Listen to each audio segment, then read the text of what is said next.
you're going to have 28 multiple choice, 12 numerical response. 34% are going to be conceptual questions. 30% will be procedural. 36 will be problem solving. So can someone tell me what a conceptual problem is? So it's all knowledge based. You're right. And so this is the questions that are going to be, so I like that, knowledge based, theory type questions where there's no numbers involved necessarily.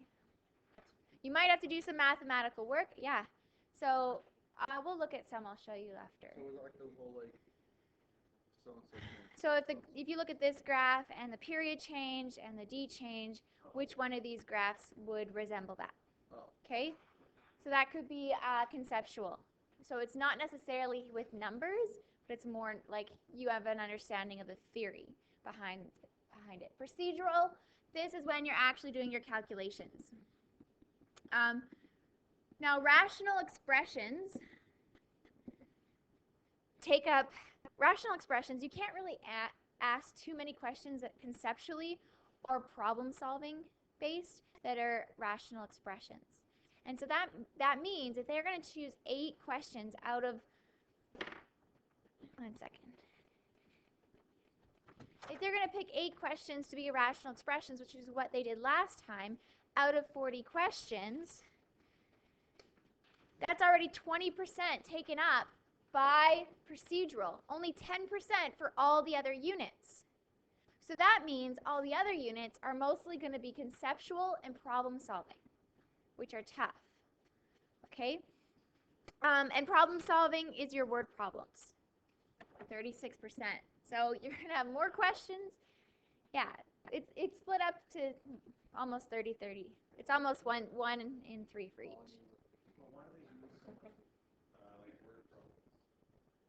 That's how they always make their diploma exams. That's the percentage that they've chosen. But it's too bad in a way, right? Like, that's a lot.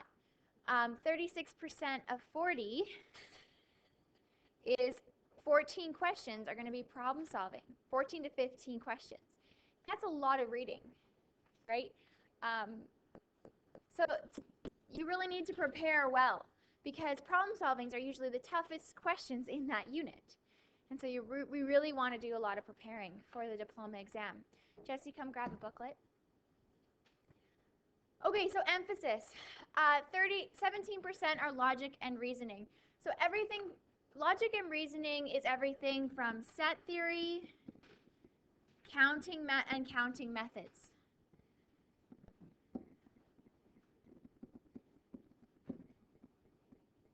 Okay, so that means perms and consts. A lot of counting methods, though, could fall into probability as well. Because they might ask a probability question that will require counting methods. They like to hit more than one curricular objective at a time because they only have 40 questions to cover everything. Relations and functions is everything from polynomials, sinusoidal, exponential, and logarithmic. Those 4 units.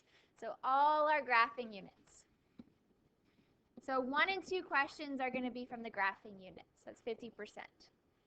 Which, I mean, that's 4 units. That's we had 8 units. That kind of makes sense. Like all the graphing stuff. So that's it's not necessarily just graphing. It's logs. It could be logs and exponents, and it could be the algebraic approach of it, right? It could be, so that's relations and functions.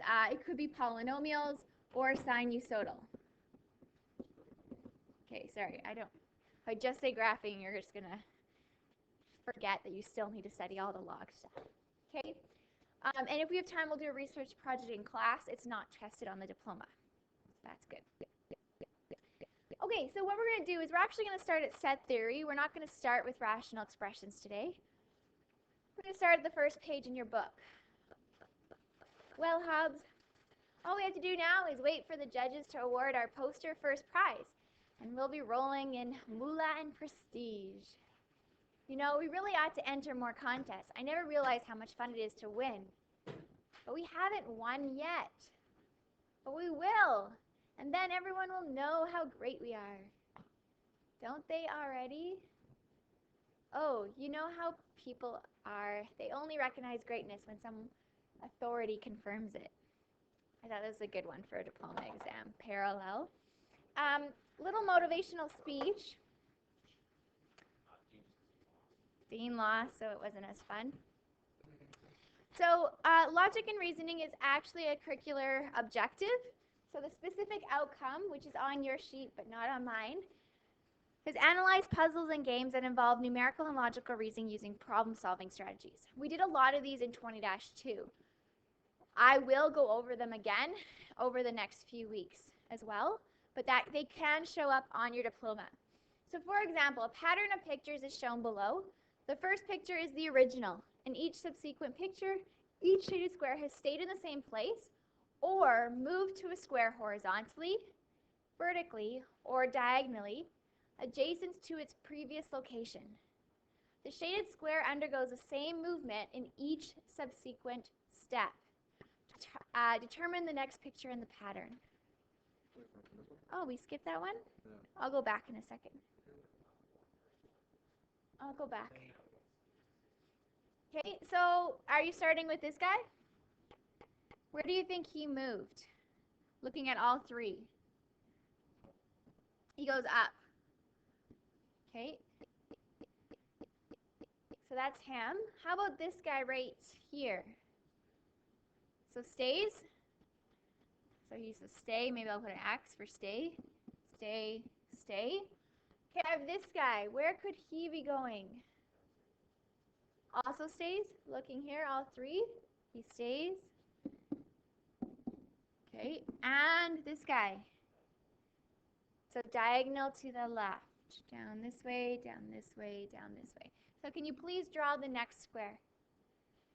And I'm going to try opening something up.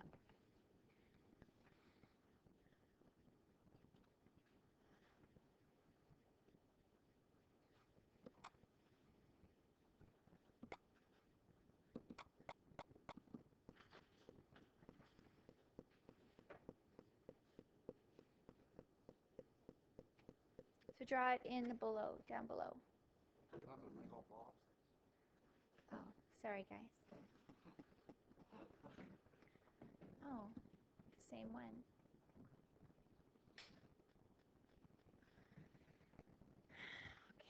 Okay. Oh, where'd it go, that other one? Well, I'll just add it in after. Sorry guys. Okay, so that you should have this guy now up top, shaded in. We know this guy stays the same, and this guy stays the same, and he's now moving down to the very bottom. So your shading should look like that. Not so bad. It would probably be a multiple choice, and then you'd have to pick which one it is. Mine's in a different order than yours, I think. Yeah, you guys use that. This is example one, ours is example. Okay, I'm sorry it's in a different order. We'll still get to it. So which one? This would be the next one over? Yeah. Just the order is different, that's all. Okay, 3 rows of a pattern are shown below. Row 1, 2, 3. What's the 5th row of the pattern? Okay, so let's see what's happening. So we notice it's going 1, 1, 2, 1, 2, 3. So let's make row 4 first. What would it become? 1, 2, 3, 4 times 8 plus 4. Okay, what does that equal? Type it in your calculator. 9876. Cool. So row 5 would be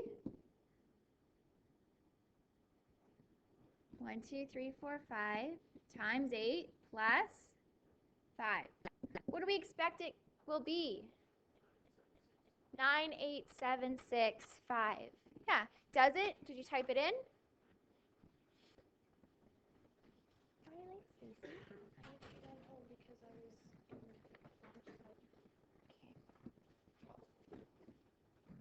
9876. So that's easy enough, right? So there could be a pattern question. And there will be one, probably at least one puzzle or game or pattern type question. So this guy, did anyone try and play this game yesterday? Or did it not work for you? And now it's, yeah, it's just a different order. Now go back again. So this is your example 1. Your example 1. Did anyone play one of these yesterday? A Ken? We don't have the. Okay, it's unblocked now. We'll end up playing some more again. So you don't have the instructions? So I'll go through it with you. On your diploma, if they're going to give you a puzzle, they have to give you all instructions.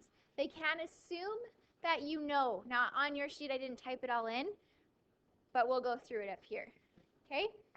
So a Ken puzzle, you can play 1 by 1s. Well, not 1 by 1, it'd be boring. 2 by 1, 2 by 2s, 3 by 3s, 4 by 4s, 5 by 5s, and so forth. So how it works, if it's a 3 by 3 grid, we're going to use the numbers 1 through 3. If this is a 4 by 4 grid, we're going to use the numbers 1 through 4. The heavy outline groups of squares in each grid are called cages. In the upper left corner of each cage, there is a target number and an operation. So this is saying these 3, or all 3 of these we always want to multiply to 12. So in a Ken by, this is a 4 by 4, we're going to use the numbers 1 through 4. Okay. Fill in each square of a cage with a number. The numbers in a cage must combine in any order using only the cage's operations to form cage's target number. Now the key is each row, for example, can only still have the numbers 1 through 4. But we also have to make it so that each cage multiplies to that specific thing. So this one's, it's actually a perm and com question, or a counting method question, because it asks, in how many different ways can John fill in this shaded section? Nothing's been filled in already. So we need 3 numbers that multiply to 12, and we're only using the digits 1, 2, 3, and 4. What digits do we have to use? 1, 3, and 4. So now we know we're only using the digits 1, 3, and 4. How many different ways can we arrange them? Well, there's the first spot, second spot, and third spot. In the first spot, how many choices do we have? 3 of them.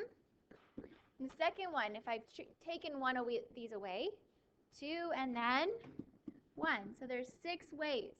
If you want, you could go ahead and make them, right? There's 1, 3, 4, 1, 4, 3, 3, 4, 1, 3, 1, 4, and then 4, 1, 3, 4, 3, 1. All the different ones. Yeah, 3 factorial. On your calculator, that's here, you have to push math, right arrow. Jesse, did you grab a booklet from a friend? Yeah? Okay, good. You do? Okay, good.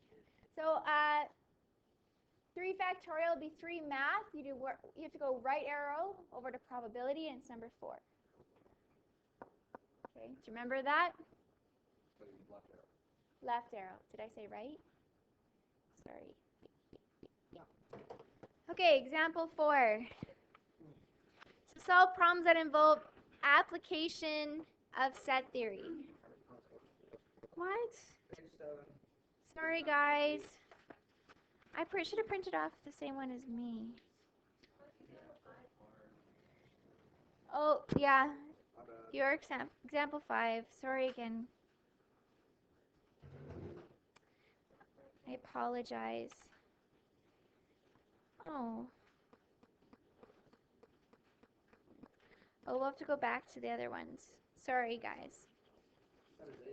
I will fix that for the future. It won't happen again. Promise. There are 28 students on the school track and field. We have 19 have blonde hair. 8 have green eyes. 9 do not have blonde hair or green eyes. How many have blonde hair and green eyes? So what did we draw when we dealt with these problems? Venn diagram. How many Venns? Or how many circles? 2. You're number 5. I apologize.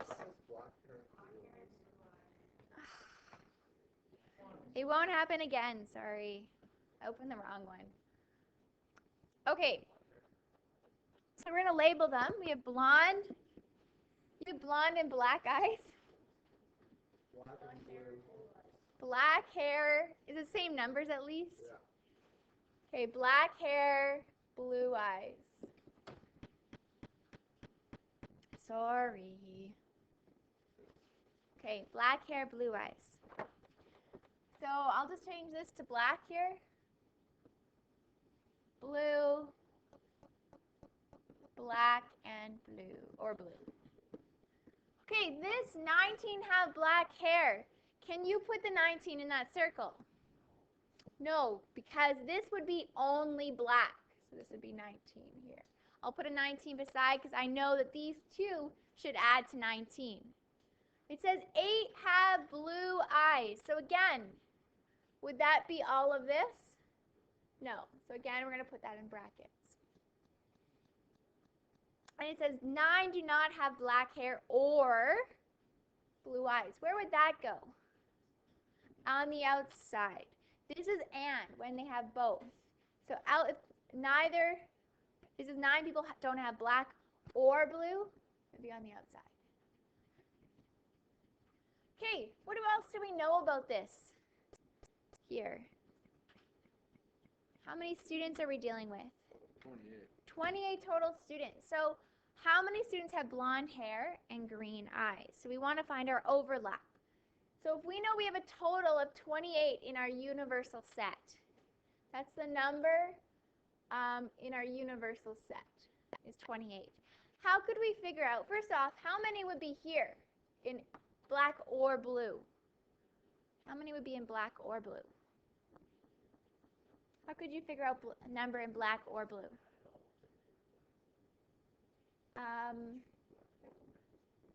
Could we minus the 9?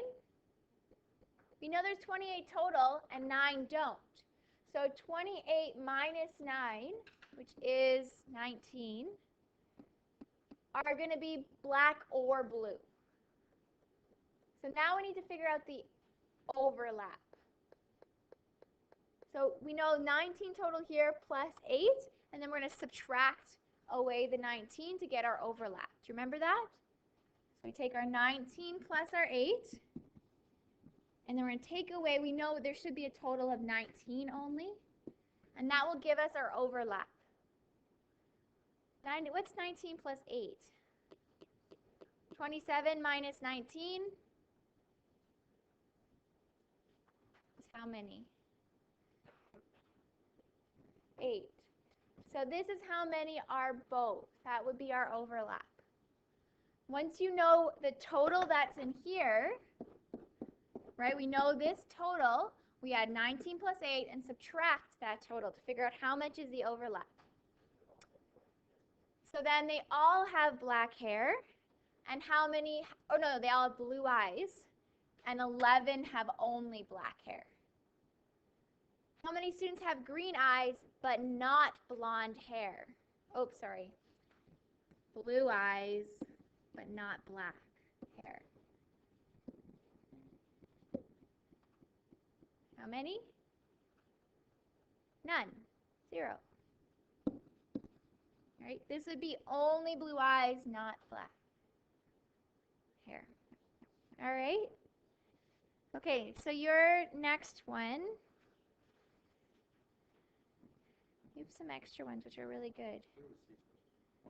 You have C. What your C says? How many students have black hair but not have blue eyes but not black hair? Isn't that what this is? Okay, so I'm missing the B. So this is your C, guys. I'm sorry. B. How many students have black hair but not blue eyes? 11. 11. All right. I'll follow along with this one. Okay. I think I might just open up the Word file. I'm missing a bunch.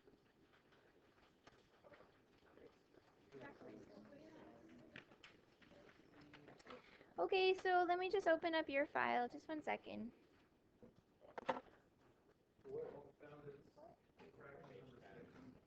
Oh, let's skip that. I'm going to open up this. Can you give me a second? Because I feel bad for you guys. Pause. Oops. Maybe so. Okay, we know we have 28 children in our universal set because no child has two types of each pet, and they didn't say there's any children that have no pets. 13 children have a dog. 13 children have a cat. And 13 have a bird. 4 have a dog and a cat. 3 have a dog and a bird. And 2 have a cat and a bird. No child has two types. Okay, we have a problem. What's our problem? Do you want to see if you can figure it out? We don't know how many have all 3. What? It's not fun.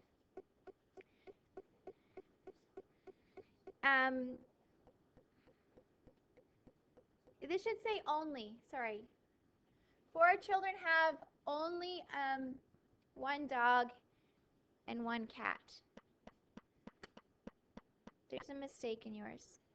It should say only. Only have. Only and only. Only have, only have, only have. Okay, there is a mistake. So if 4 children only have a dog and a cat, where would that go?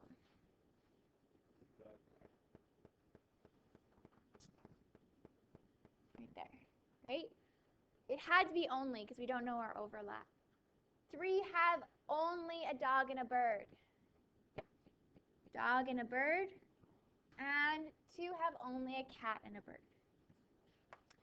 Do we know how many have all 3? Yes.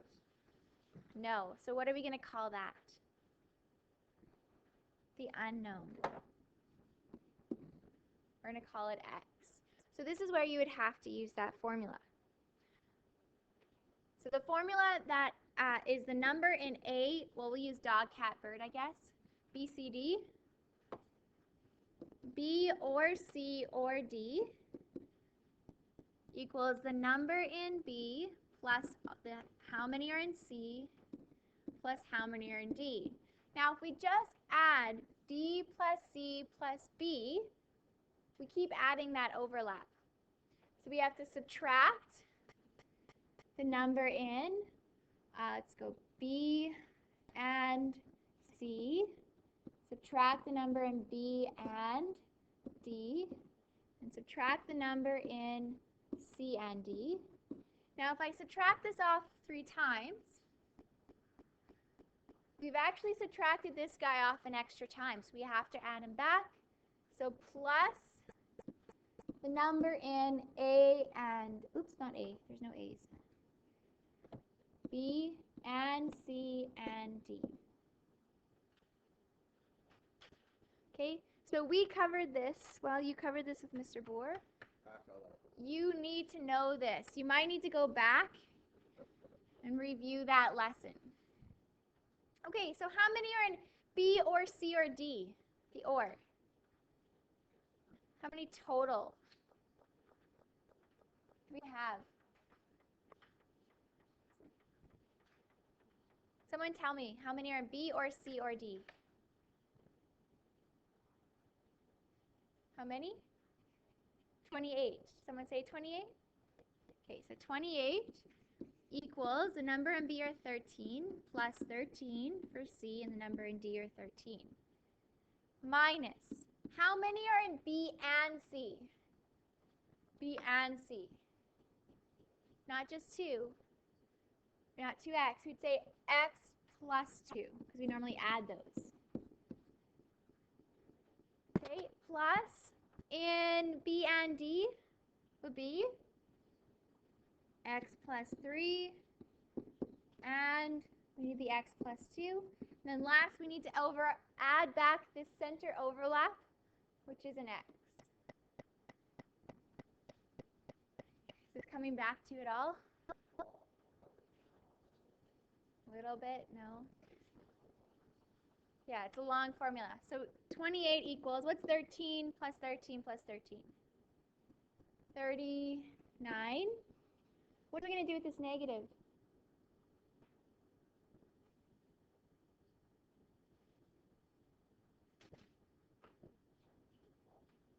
How? How do we turn it to positive? Bring it in, so minus x minus 2, minus x minus 3, minus x minus 2 plus x. So distribute those negatives in. Okay, we brought in the negatives. Okay, so 39, we need to take away, there should have been a 4 in here. Sorry, guys. This is a 4.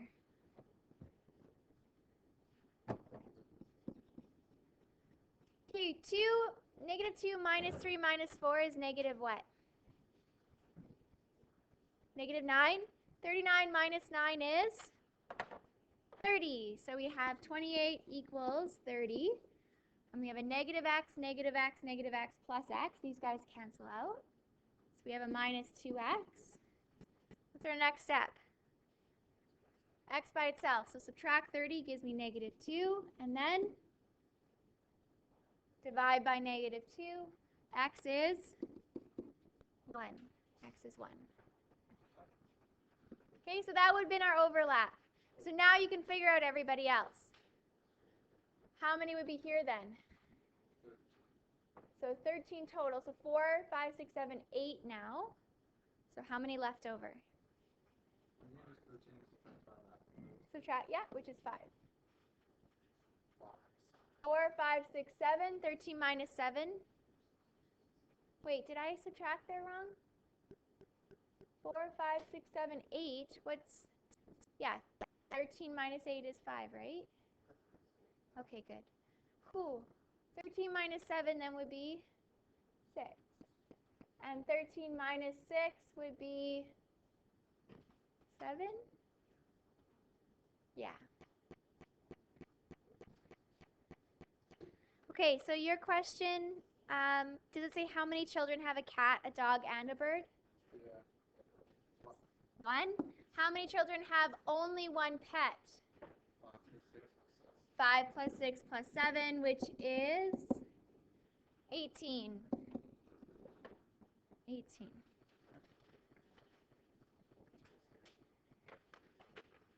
Yeah. I remember I was like half an hour on that question test. Okay, so here's your practice exam. I just want to check if there's any questions that we didn't cover.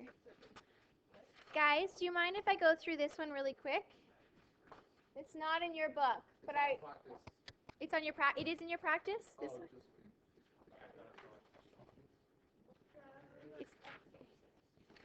It's in your practice? Okay, good. We'll go over it later.